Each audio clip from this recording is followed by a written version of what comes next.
The memory of that dinner still burns even 5 years later. The way my mother's perfectly manicured fingers drummed against our mahogany dining table, her diamond rings catching the light as she delivered her verdict on my life choices.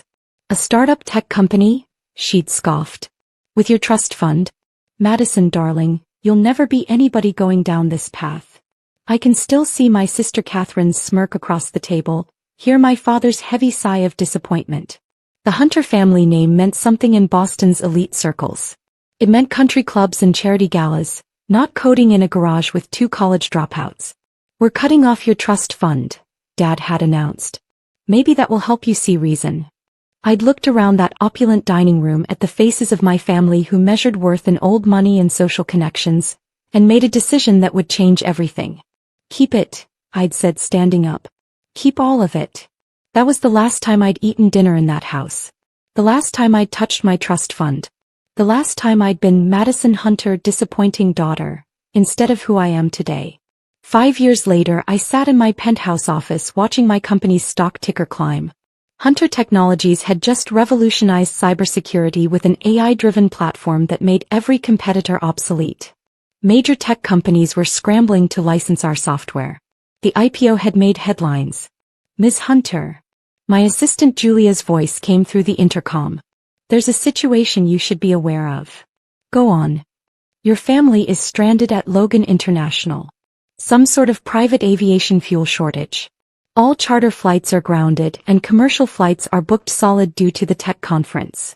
I leaned back in my chair, a smile playing at my lips. The tech conference, my tech conference where I was scheduled to deliver the keynote speech tomorrow in Silicon Valley. They're trying to reach you, Julia continued. Your sisters called 6 times. Of course they were. The annual Hunter Family Foundation Gala was tomorrow night in San Francisco. The social event of the season. They couldn't possibly miss it. Their reputation would never recover. My phone buzzed with a text from Catherine.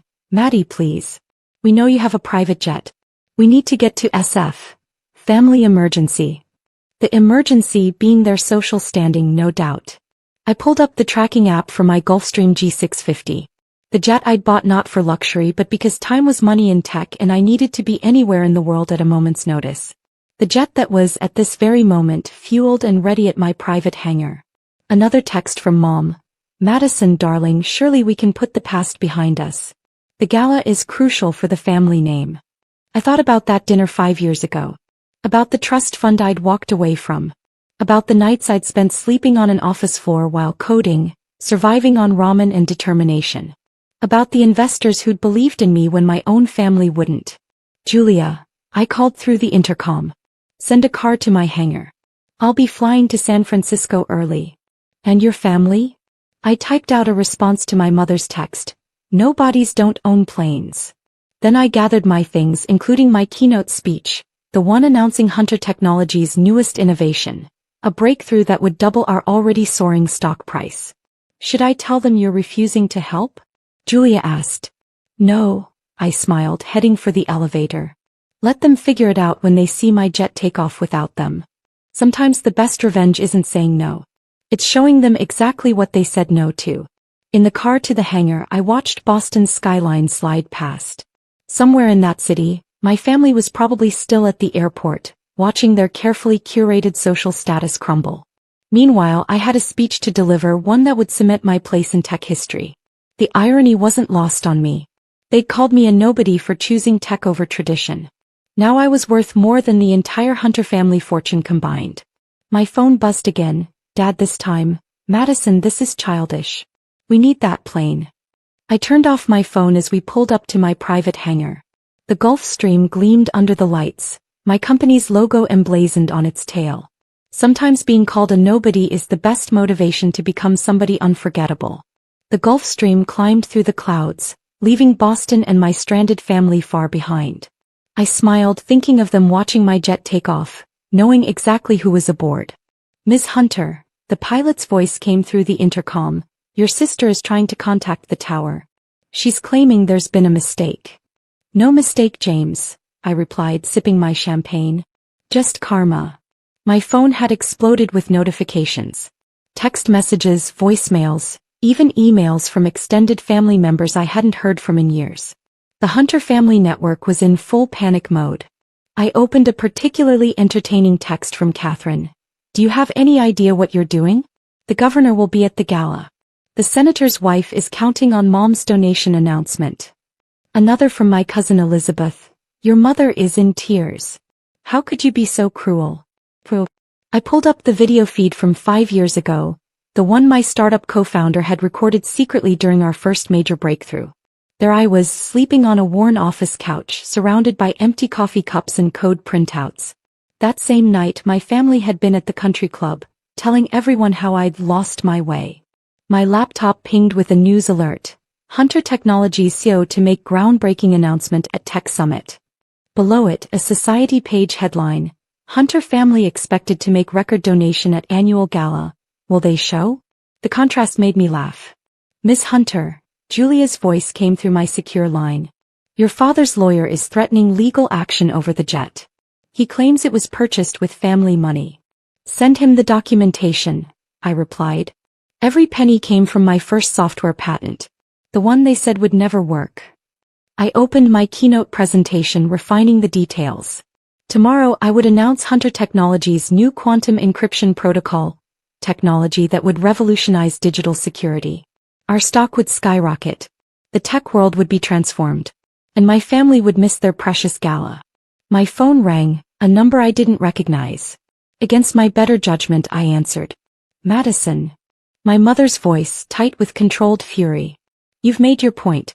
Whatever you want, board positions, public apologies, doubled inheritance. It's yours. Just send the jet back. I looked out the window at the sunset painting the clouds gold. You still don't get it, do you? I don't want anything from you. I never did. I just wanted you to believe in me. We were protecting you, she exploded. Tech startups fail every day. The Hunter name. We'll be just fine, I interrupted. In fact, after tomorrow it'll be better than ever. Just not the way you planned. I hung up as another news alert flashed. Hunter Technologies stock hits record high on speculation of new security protocol. Below it was a society column. Hunter family absence at gala raises questions. Sources say private aviation issues to blame. Sometimes success is the sweetest revenge. But making them watch that success from a crowded airport terminal? That's just the cherry on top. I settled back in my leather seat, watching the clouds pass beneath my private jet, the very symbol of success they'd said I'd never achieve. In less than 12 hours I would change the tech world forever. And somewhere in Boston my family was learning the hard way that sometimes the biggest somebody is the person you called a nobody. The jet turned west, carrying me toward my destiny while leaving their social catastrophe in my wake. Sometimes karma flies at 45,000 feet. The next morning I stood backstage at the Tech Summit watching the live feed from the Hunter family gala venue. Empty tables, confused caterers, and a lot of influential people wondering where their hosts were. My phone showed missed calls from every member of my family, but I was focused on something else. The Wall Street Journal headline that had just gone live. Hunter Technologies unveils revolutionary quantum encryption. Stock soars 300%. 5 minutes, Miss Hunter, a stagehand called out. I straightened my designer suit, not the kind my mother would have chosen, but one that screamed successful tech suit. The conference hall was packed with industry leaders, investors, and media. Every major network was carrying this live. My phone buzzed one last time, a text from Catherine.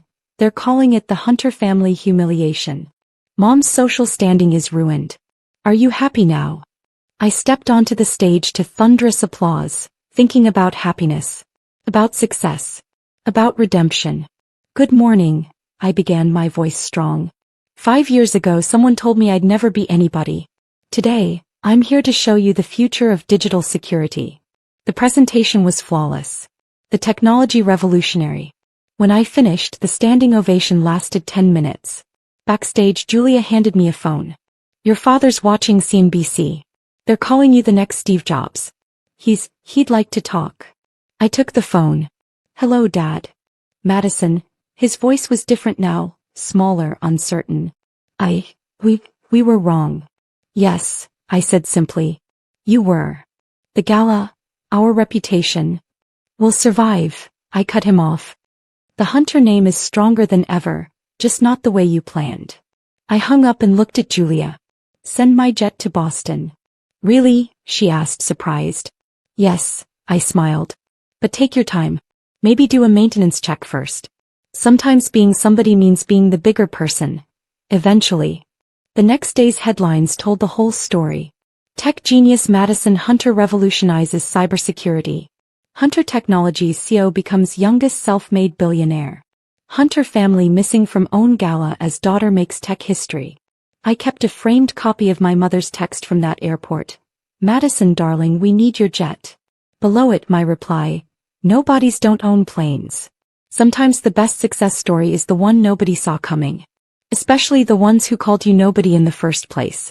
In my office overlooking Silicon Valley I raised a glass to the view. To the nobody who became somebody. To the daughter who proved them all wrong. And to the private jet that taught my family the most expensive lesson of all. Never underestimate the person you call nobody. Because sometimes that nobody might just become the somebody you desperately need. A week later I sat in my Silicon Valley office watching the financial news. Hunter Technologies stock had stabilized at 4 times its previous value. My net worth had crossed $12 billion, making me one of the youngest self-made billionaires in history. A soft knock on my door interrupted my thoughts. Julia entered, looking uncertain. Your mother and sister are in the lobby, she said. They flew commercial. I allowed myself a small smile. Send them up. Minutes later they walked in, my mother's perfect composure slightly ruffled from flying economy, Catherine's designer outfit wrinkled from airport seating. Both looked uncomfortable in a way I'd never seen before. Madison, Mom began, then stopped.